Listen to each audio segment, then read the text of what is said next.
You will now be taken automatically through the trail.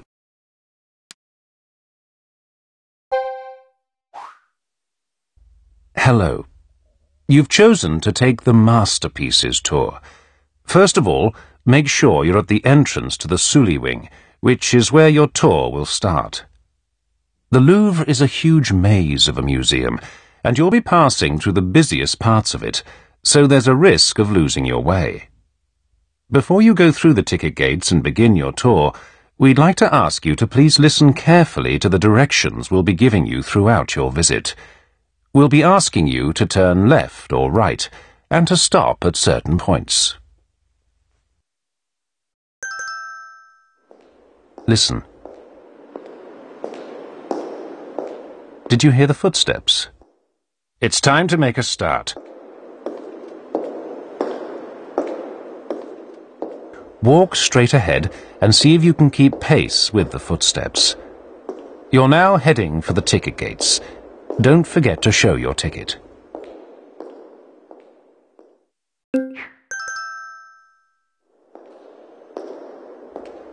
Carry on straight ahead now and go round the circular balustrade you can see in front of you. You can go round to the left or the right. It's up to you. Then continue straight on. During this tour, you'll be learning about the history of a number of the museum's key works.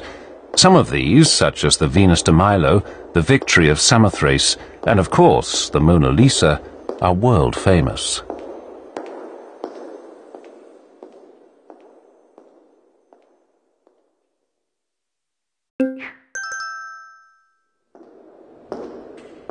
You're now in a room with huge pillars supporting the vaulted ceiling. This area serves as a kind of introduction to the medieval Louvre that you're about to discover. Continue to the end of the room.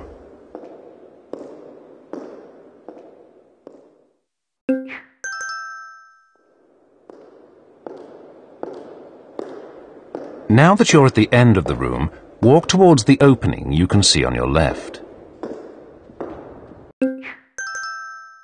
You've now reached the medieval moat. To your left, there's an impressive model showing an idealized version of the Louvre castle, as it was at the beginning of the 15th century, after the work carried out under King Charles V.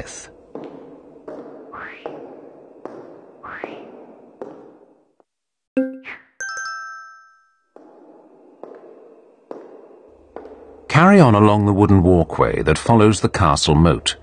Stop once you reach the corner. Art historian Régis Labordette. The way out of the pyramid is through an underground passage, which took you to the western edge of the medieval castle. This was the original Louvre, built at the end of the 12th century by King Philip Augustus. You're now in what was the north side of the castle's moat. To your left was the outer wall of the moat. To your right, the lower sections of the castle itself, the bases of its towers, and in particular the corner towers. The amazing thing is that in the Middle Ages the castle was actually outside Paris. Why was this? Because the Louvre was built for defence. The Seine is very close by, and the river could have been a particularly easy route for enemies to get into the city, which is why the king had both the city walls and the castle built at the same time.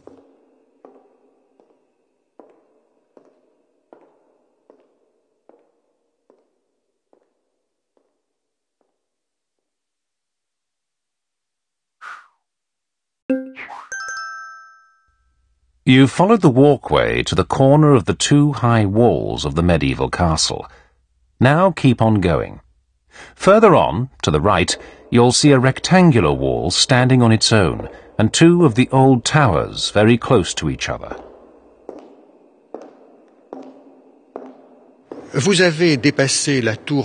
You've now gone past the northeast corner tower, and the thing that stands out most here is the entrance to the castle.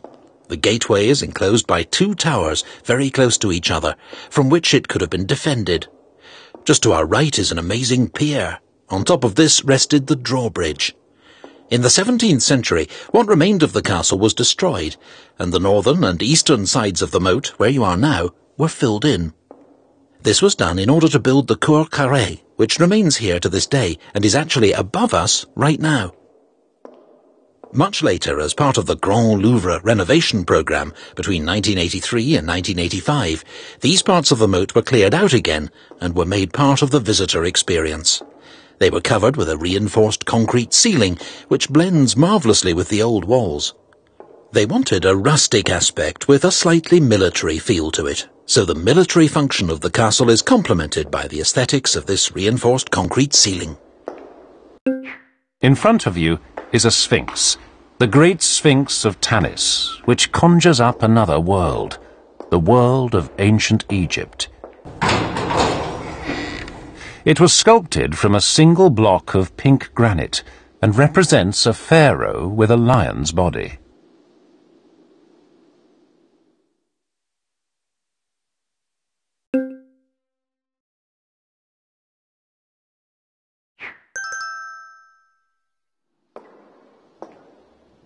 Turn to the right of the Sphinx and climb the stairs in front of you.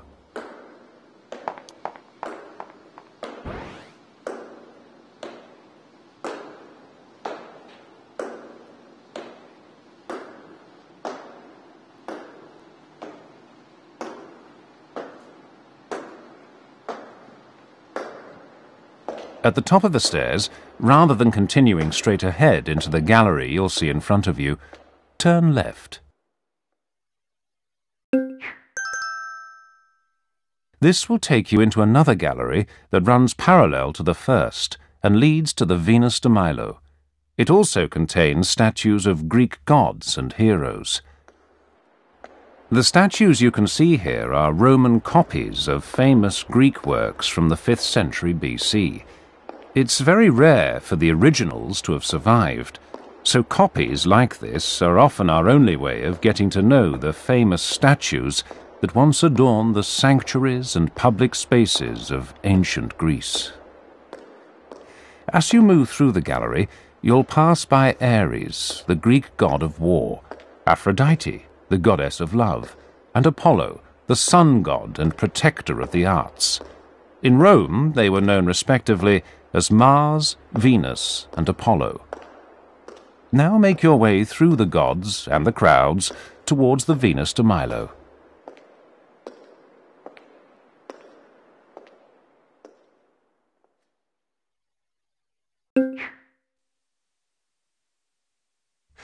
You've now reached the first masterpiece on our tour, the Venus de Milo.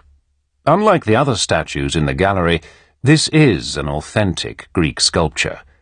Here is National Museum's lecturer, Hélène Baudier, to tell us why this sculpture is known as the Venus de Milo. Alors pourquoi ce nom? Milo, c'est Melos.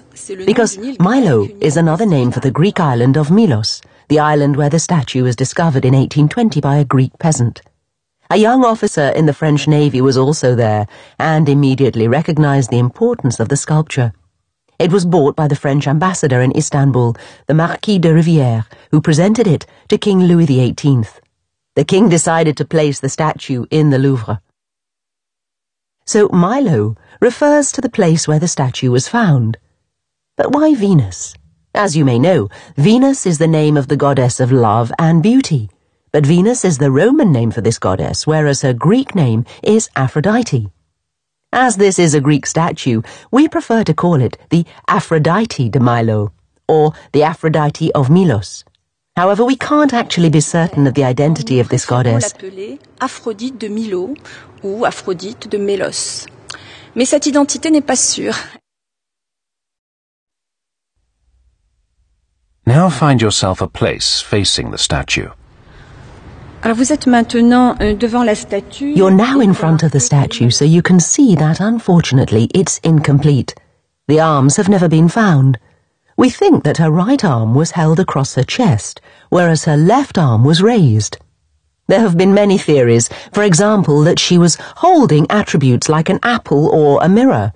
It's also possible that she was part of a group of other statues. In reality, we're not sure, but the absence of arms adds a certain air of mystery to the goddess and also draws our focus to the essence of the work, which is the representation of female beauty. Your first view is from the front, and what strikes you is how monumental the statue is. It is larger than life-size. You're also struck by the stability of the work, whose weight is lightened by the movement of the left knee, which is bent slightly forward. There's a very sensual aspect to the torso rising up from the drapery around her hips. And then there's her face, beautifully serene, yet at the same time slightly cold. You try to meet her gaze, but it refuses to be pinned down. C'est un regard divin qui ne se laisse pas